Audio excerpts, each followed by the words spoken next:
Because the misconception with Chick-fil-A, Joe, is everybody thinks that you need to be a pastor or a Christian or be religious to be hired there. Nothing's further from the truth. This is coming from a pastor who's religious. Yes, it is.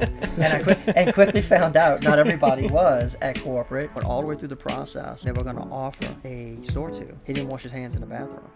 Do not shake that guy's hand. He probably was like that. I mean, that's the first time I've ever heard the word proselytization. Yes. If you never jump out the plane, you'll never know if your parachute works. That, if you don't do what I say in the military, you're going in the brig. If you don't do what I tell you at Chick-fil-A, well, I'll get just locked in the freezer. To give you statistics, just got back from home office. It's technically easier to get in the CIA and the FBI than it is to get and become a Chick-fil-A owner. That's the statistics.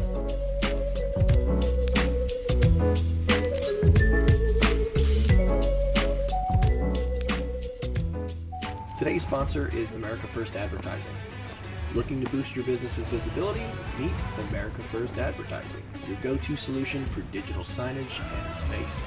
With networks spanning from Baton Rouge to Mississippi, they offer 25 screens in each network. Those locations in high-traffic venues like Walmart, Subway, doctor's offices, restaurants, and gyms. So you can imagine your ad being seen over 1,350 times in a single week.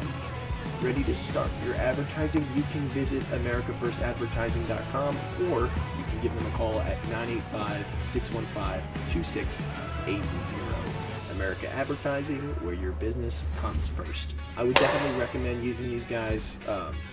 Their screens are literally all over. I can't go anywhere without seeing a screen. So it's highly likely if you're sitting at a restaurant for 30 minutes to an hour, you're gonna see your ad. If you're interested, AmericaFirstAdvertising.com, or you can give them a call at 985-615-2680.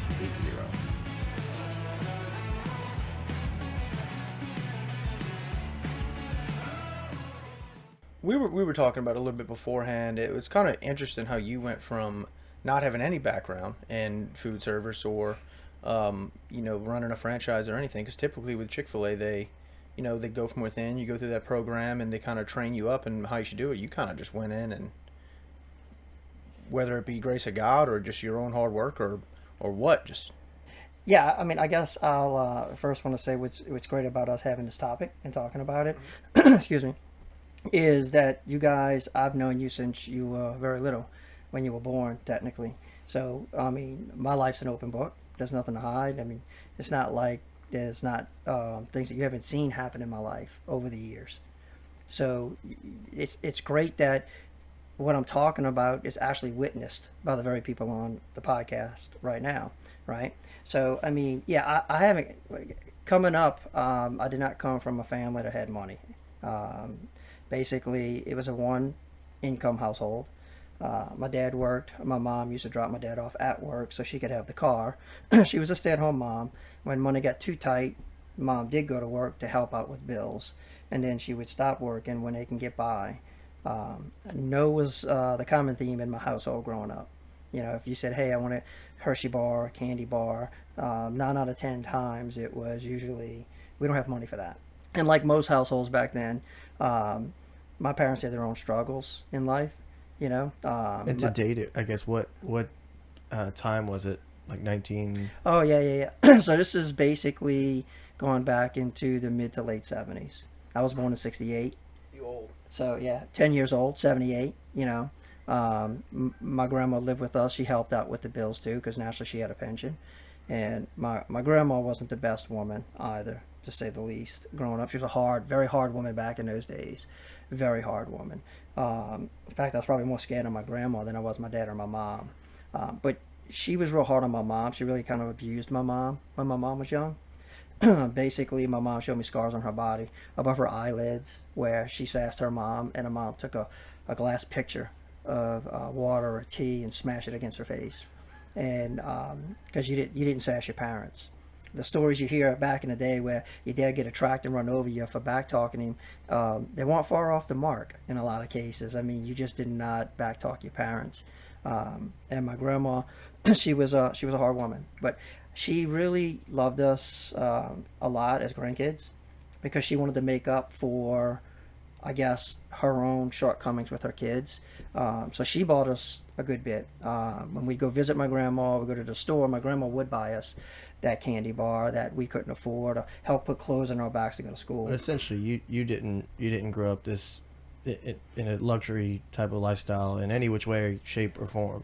No, I mean, I got vivid memories of friends that we all hung out after school. We go ride our mongoose bikes all over the neighborhood, play football, rat the canals and the woods.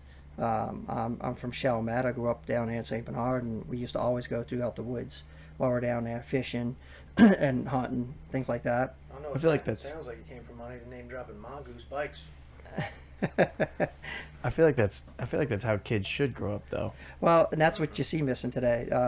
Between the video games and everything else, naturally, that's why we say that as an older generation, they're missing out on that interaction of being out there. I mean, when I was young, crime wasn't what it is today either. So the rule was, when the street lights come on, you come home.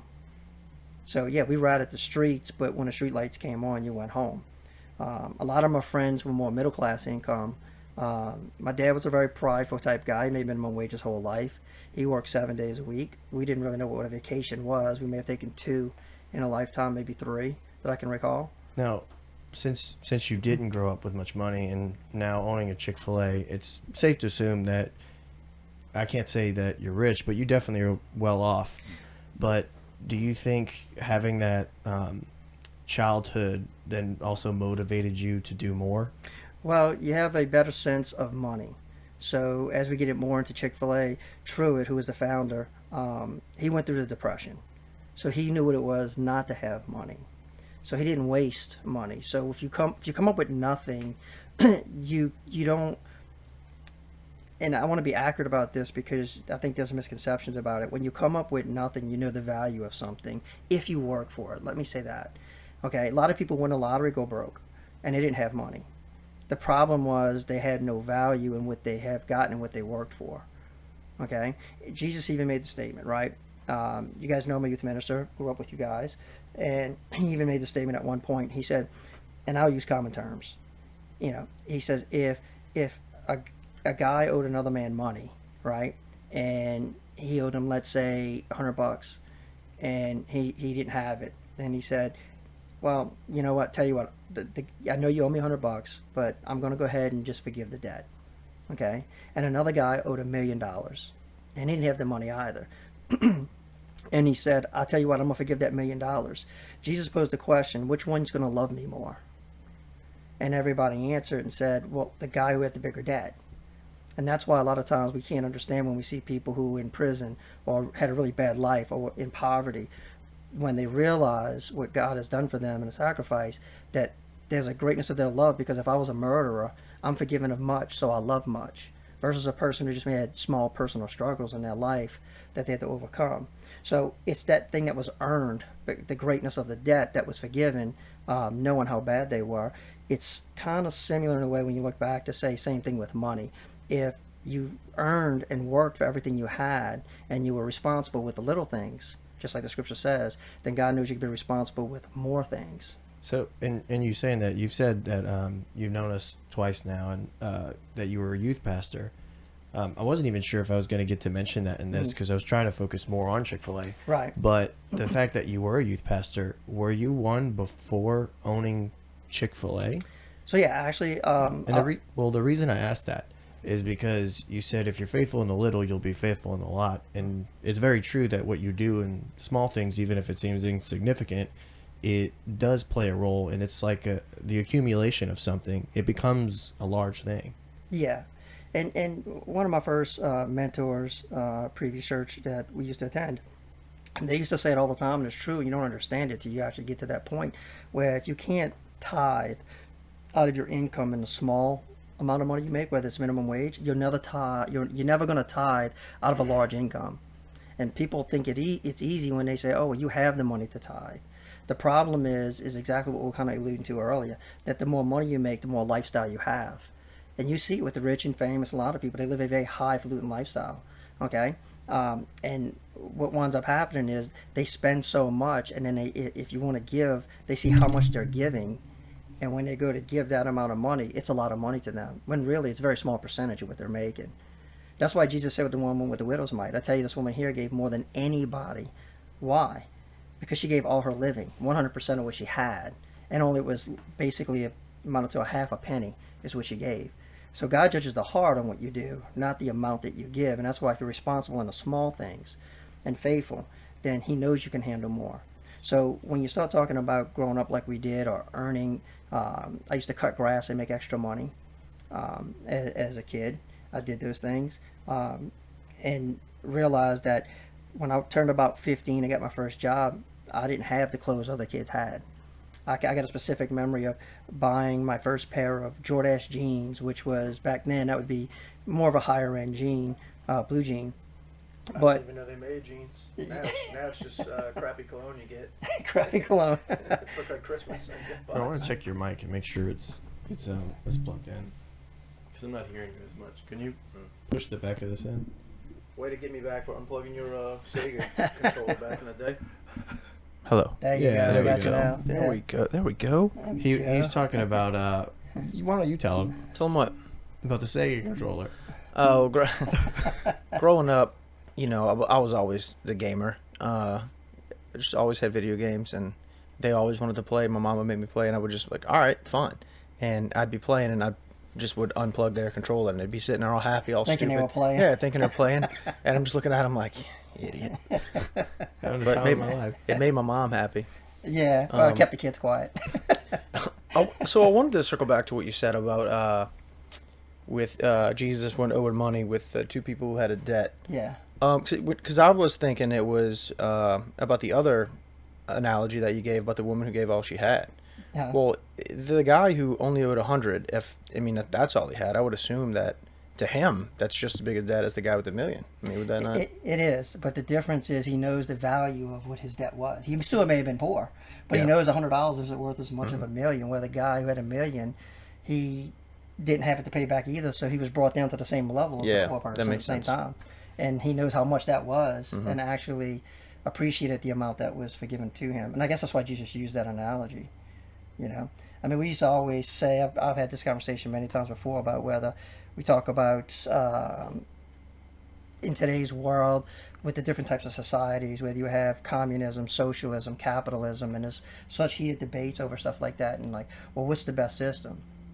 Well, technically, if all things are being equal, then you might say capitalism, because that's a true form of you can bring your own self up, like a Truett with Chick-fil-a, and open his own business. He was born into a lower class family, so in communism or socialism, he would not have gotten the chance that he gotten to do what he's gotten. That's only if the system itself is not corrupt. So if communism's corrupt, then it's a bad system. If socialism's corrupt, it's just as bad of a system. If capitalism becomes corrupt, that's why we talk about crony capitalism. Yeah, it can be just as bad of a system. And in the discussions, Jesus kind of mentioned this. If I asked a question, what do you think Jesus is more for? Capitalism, socialism, or communism? And everybody has their own ideas, thinking that, well, socialism, you take from the rich, you give to the poor. So I think that would be more of Jesus's way. And people really don't understand Scripture. They manipulate those things to bend to what they want or what they like, right? But it's actually just the opposite. It brings to mind what Jesus said. He gave one guy 5 talents, one guy 3 talents, and one guy 1 talent, right? It sounds like me, and my brothers. When you get the small amount, they get the bigger amount. So, I didn't say it, he did. and if you look at it, Jesus actually, he makes the statement that he kind of destroys all 3 of those political systems the way he does it, right? Because technically, the guy who had 5 did very well. He invested it. Jesus knew his ability was good to make money, so he gave him a good bit of money to start with. Goes back to what we said earlier. If you're responsible in the small things, you can be responsible with greater things, right? No different with the guy who gave 3. He actually doubled the money also. But the last guy, who was viewed as irresponsible, he buried the money, didn't even go put it in the bank to get Jesus interest, and said, well, I don't want to deal with this. And basically, when Jesus came back, they all said, he had doubled your money, and gave it back to him. And Jesus said, well done, good and faithful servant. Same thing with the guy with 3, but with the guy with 1. He said, look, I know that you expect a lot out of me, but I'd rather just give you money back. It reminds me of 2 principles. One, a little folding of the hands, a little slumber, a little rest, and poverty will strike you. And It's scriptural, yeah. and the second one it reminds me of is the rich will keep getting richer and the poor will keep getting poorer. But what's interesting about that one is you said when you were younger you didn't have much, but you did have a good childhood and how Yes. you grew up. In the same sense, the Bible also says that you can be rich in spirit, Yep. but poor physically. Yep. You can be rich in something and still lack something else. But what I'm trying to get at is that, like you were saying, if you're faithful in the small things, you'll be faithful in a lot. Like I'm sure before Chick-fil-a or before any of the what this world would call accolades that you've accumulated, you had certain jobs where you were probably living paycheck to paycheck, or what we call now direct deposit to direct deposit. Yeah, and that's a good point. The thing I'm going to finish on, the talents that you very much did very well to allude to, is the fact that the guy who had one talent, there wasn't much more expected out of him from Jesus. He knew he didn't have maybe the same talent the other guy had, so he distributed things equally to them, and he could have been very rich in spirit, but poor as far as physically, like you were saying. But the difference was he was lazy even with the little things he got, and that's why this is what strikes a lot of people who believe in different political systems. If you Jesus, it even says, he took the one talent from the guy and cast him away, right? But what did he do with that one talent? He gave it to the guy who had the most, not even the other guy who doubled it. Most people say, well, that's unfair. That guy had a little less. You should have gave it to him. Oh, so you got 6 talents. He got, right. So the guy who had 5 now would have gotten 6, or have that extra one to reinvest or to redo. So the point is that God reinvests in you when you reinvest in his kingdom. Which leads me back to what we're talking about with Chick-fil-a, and that's the main subject, right? Yeah. So basically, in growing up, yes, I made my mistakes like everybody coming up. Spent money we didn't have. Got married. God blessed me with a beautiful wife who was very faithful to God and everything that I really wanted. And when I prayed for a spouse, I prayed for someone just like my spouse. and God, I knew it in my heart,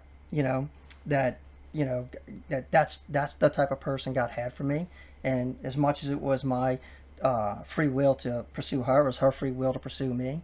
I'm not one of these guys that's sitting there and tell you, oh, well, because I prayed for it, God gave her to me. I mean, she has free will, right? We kind of get caught up in all the mundane things like that. But in getting married, God has always opened doors for me and my wife. But I think that stems from your heart. It's not just what you do outwardly. It's what your intentions are inside. How young were you when you got married? I think I was 21, 22. Were you making good money at the time? I was working for Procter and Gamble at the time, and it was considered to be a good job, yes. It was a good middle class income. Okay, so how I grew up with other friends that their dad had good jobs and could buy things for their kids, and we didn't have it. The job that I landed, I had to go stand in line to interview at 2 a.m. with 1,000 other people for about 100 positions. And the reason why I believe God opened the door for that job for me to start out was because my mom wanted me to get a job when I was 15, 16 years old. And I got that job when I was 18. So for 3 years, my dad was an auto mechanic, and he made pretty much minimum wage. He got me a job as very similar. We call it counterman. People come in, need a part, you look up their car in a year and you go get the part off the shelf. No internet back then. You couldn't order it. You don't get it in. You have to go to the store to get it. And hated it. hated everything about having to work. Nobody likes to work. And quickly realized that I was living at home. I didn't have any bills. My mom and dad didn't charge us rent like some people do, which is nothing wrong with that. It teaches responsibility. But I also spent what I had on foolishly. And well, did that change once you got to Procter and Gamble? Which it didn't at first, but it did, because I learned how to work, and God probably, which would be a completely different subject one day. Maybe you could do that on your podcast with your dad. Is with Pastor Joe, is that you can talk about predestination or God knowing, all knowing. So he knew my heart, maybe where I would be, and opened doors for me, knowing where I was going to be. So when I got hired on at Procter and Gamble, I did not go to church. I did not get saved yet. I partied, and I partied hard. Multiple girls that I was seeing, drinking, buying drinks for friends, had nothing to show for my money. nothing to show for my money. So this is like 1920. No, 1920s. No. No, your age, 19 or 20 years Oh old. yeah. No, talking about the depression. that's what I'm saying. I went back then. Your mic keeps popping in and out. It's out again. It's Yeah, in it's back. Oh, God. You got the cheap. You got the Hold cheap on, mic. let me- One thing I've always admired about you is you always look at even in the worst situations, like if I come to you and ask you for advice or something, you've always given me the good, and even in the worst situations, you were able to take something out of it. So that job at the auto parts store or Procter and Gamble, what would you say you took from that you appreciated? Well, I had some good bosses over me who, not everybody's going to like you the way you want them to like you, but they did teach some responsibilities, which was good. Even though I hated doing things like unloading an 18-wheeler truck full of product, and waiting on customers who can treat you very poorly. It makes you not want to work, you know. And even in Procter and Gamble, you have shift work. You have to work all night, work during the day. So in learning those things, though, it wasn't until I got saved and went to church that I would probably say even 5 years after I was saved that God dealt with me. Because, and I'm going to put this the right way, we as Christians do a poor job of trying to explain the gospel and things that Jesus have done. And I don't want to come against any other particular person or religions per se, but what I would say is that we have a bad job of telling people who come to church, hey, if you give, God's going to give back to you. And they're not wrong per se, but I think that they don't understand the motive of what it means to give, not wanting it in return. So if I'm really giving to God, then why am I saying I'm going to get back to me? You see what I'm saying? I'm using God as a bank and not using God as a means to do his work. You're giving to get. You're given to get. How Exactly. was it presented to you? So it was presented that way, to be honest with you. It's a little funny story because as a kid, I always had a good heart, to be honest with you. And not that I prided myself on it.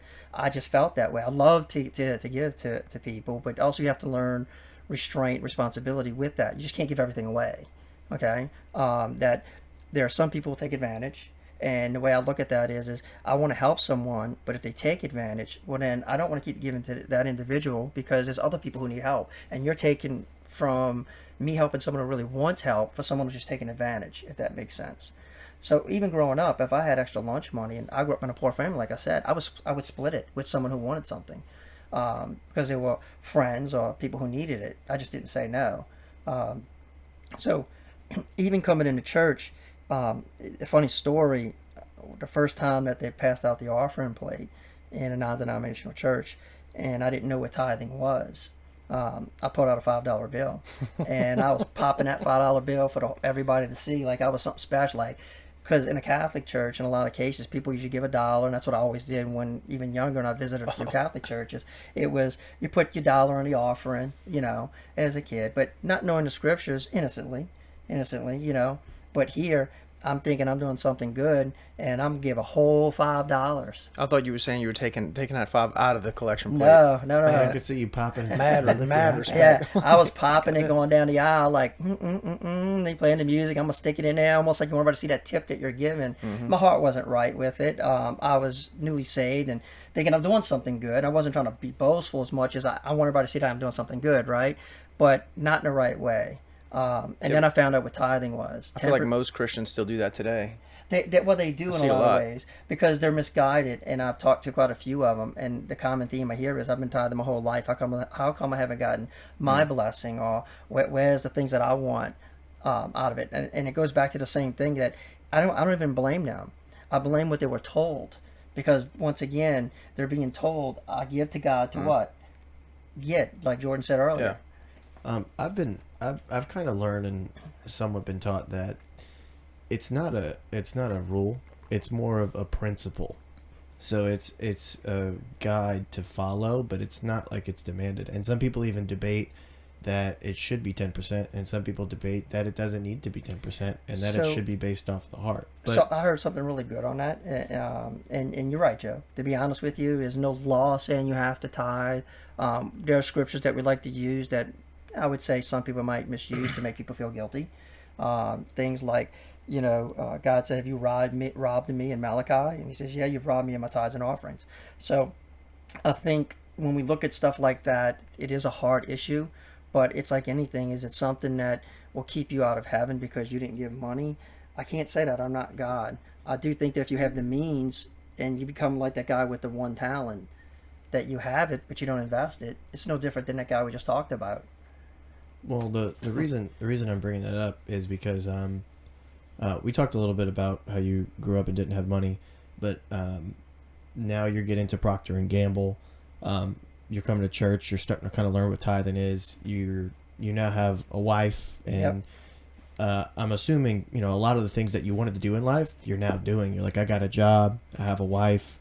I'm doing good. Maybe I don't know if you had a home at the time, but you're your own man, and that's what anyone wants to be. Yeah, we rented for the first year of our marriage. We waited about 3 years before we wanted to start having children. My wife worked. We couldn't afford just to even be on one income. Interest rates were very high back in the 80s. I got married in 1990, so in the 80s and early 90s, interest rates for credit cards was almost 20%. Did you ever struggle? So let's I guess get to the point where you're married and you're working, and it's somewhat in a routine. Did you ever get to the point where it was difficult for you to be able to then give that 10% or whatever that tithe would be, even though you're living? Many times, yeah, because things come up. You have personal things in life you want to do. My wife was very good with the financial side of things, and I was okay with it because she was good with it. I probably spend more than my wife, to be honest with you. Oh, you've always been good with money. I remember you used to always have the cool stuff. You had like sugar gliders. Then you had like the cool aquarium. Yeah, oh my God! that. I remember when you got an above ground pool. Oh, it was the best day of your life. Yeah, and we sunk that pool. We went and we had to do things on the cheap, so I couldn't afford to pay for someone to do a lot of things. So because I was there helping haul out dirt exactly as a kid. It was like, did I want to? No. Did my dad make me? Yeah. Came over and swam in that pool though. It was a lot of if you want it, you have to do it because we couldn't afford to pay people to do it. Well, the thing I'm now kind of moving towards is specifically the story of how you got started with Chick-fil-A. Yeah. Because I think everything that we've talked about, if you're faithful in the little, yeah, you'll be faithful in a lot. We talked about how you didn't get to grow up with much money, and you're now starting to kind of like the novice, the young Jedi. You're starting to learn the way. Well, and that's why I wanted to kind of lead into with Procter and Gamble, because actually that's where I think God did the best work in me for Chick-fil-A. Mm-hmm. While I was there for the first few years, I took advantage of my job like any young kid did, goof off when I could. And I heard an old guy tell me something one time, and he used to call everybody Buck. Hey, Buck, come here. Young Buck, like a young deer. Hey, young Buck, come here. Yes, sir, what you got? And this is an old black guy named Tomcat, and everybody respected him. He was a hard worker. And he said, let me tell you what you're going to see around here. Tomcat's a cool nickname. Yeah. That's a good nickname. And I said, what's that, Tomcat? He said, you're going to see a lot of people working hard at getting out of work. I said, wait, what you said? He said, oh, yeah. You're going to see a lot of people working really hard. Because you know what the crazy part is? If they just did the work, it's probably easier than them ducking and diving and moving and never getting the work done, because you're still going to have to do it sooner or later. And it always stuck with me. It still has. And that almost was an epiphany moment for me. It wasn't even a Christian or guy from church who told me that. It was this old timer who worked very hard. And I started to realize that I really didn't work for Procter and Gamble anymore. I really just worked for God. It was really, am I going to please Him in what I do? So what I started doing was, when I go to work in the morning for Procter and Gamble, and I see paper on the ground. It wasn't my paper, it wasn't my trash. I pick it up. I put it in a garbage can. My job required me to do certain things. I did those things irrespective whether other people did them or not. In my job at the time, right before I left, I was in what they call CNIS, which is controls and instrumentation. So I did a lot of troubleshooting on automated equipment. And, you can come in and someone said it just broke. Maybe it did. Maybe it was broke for 8 hours. You don't know. And I know people who would, they didn't get to it. They could have, possibly, but they didn't. And I'd come back in and it was still broken. And it didn't matter to me. I felt like God was using me to be there to honor God for a 12-hour shift. Then I was going to work for those 12 hours on that shift, whatever the job required of me to do. I had extra time. I was in the lunchroom or in the office because our job, we got called out when things broke. So you had a lot of downtime. But with leaving Procter and Gamble, that's a good job, and it still is a good job to this day. Yeah. But moving to your next endeavor, how was that decision? Was it an ultimatum where you had to like put all your eggs in one basket and say, babe, I need you to trust me in this. I feel like this is it, because it was moving to Chick-fil-A, right? Yeah, it comes down to, you have a very tough decision in your life you're going to have to make sooner or later. And I was with Procter and Gamble for 17 years. So it was either I was going to spend the rest of my life there, like people I still know who are going to be retiring soon. Oh, is that the Folgers factory, Procter and Gamble? Yep. That's who owns them? At the time, yes. Folgers is a subsidiary? Now it's actually Smucker's who owns them, but yes, it was Procter and Gamble at the time. So good retirement, yes. A lifetime of service, yes. And it was either I was going to be there doing shift work, or I was going to venture out. And I didn't want to say what could I have done for the rest of my life. Yeah. Because my mom was very talented in a lot of things, and she could have did a lot of things. My mom could open a restaurant. My mom could have opened a cake shop. She made our wedding cake for me and my wife. Incredible. She sewed my wife's dress for our wedding. So very, very talented woman. Could have did a lot of things, but never ventured out beyond just hobbies of her talent to be put to use. She was a mom first before anything. She was, and she had life through her some really bad stuff that she had to deal with, and I respect that now as I'm older. But it came to a point to where I told my wife I really want to see what God wants to do and open doors for us.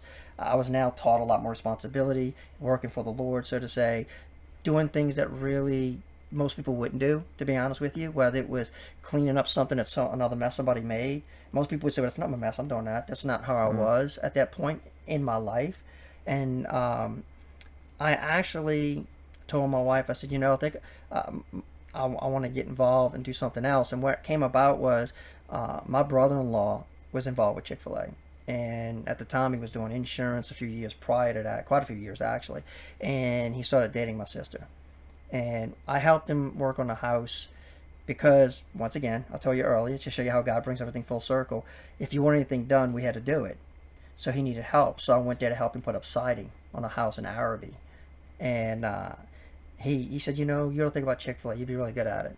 And I'm like, I don't know. I worked fast food as a kid. One of my jobs I worked at was Popeyes when I was younger. Worked for Taco Bell for a very brief point in my life and really hated it. And I was like, I'm not so sure. He goes, because I'm witnessing to my brother-in-law while I'm working, and he's like, well, man, my company believes everything you believe. Because the misconception with Chick-fil-A, Joe, is everybody thinks that you need to be a pastor or a Christian or be religious to be hired there. Nothing's further from the truth. This is coming from a pastor? Yes. Who's religious? Yes, it is. And quickly found out not everybody was at corporate. Not everybody was in the field. Yes, it was actually like they just want to find good business people. But that's how it piqued my interest. And I told my wife, I said, maybe we ought to look at this. Did you know what Chick-fil-A was at the time? I did, because I visited as a kid at the Plaza. I guess, what year? I used to eat at it. What year was this? When what? Was this like early 2000s?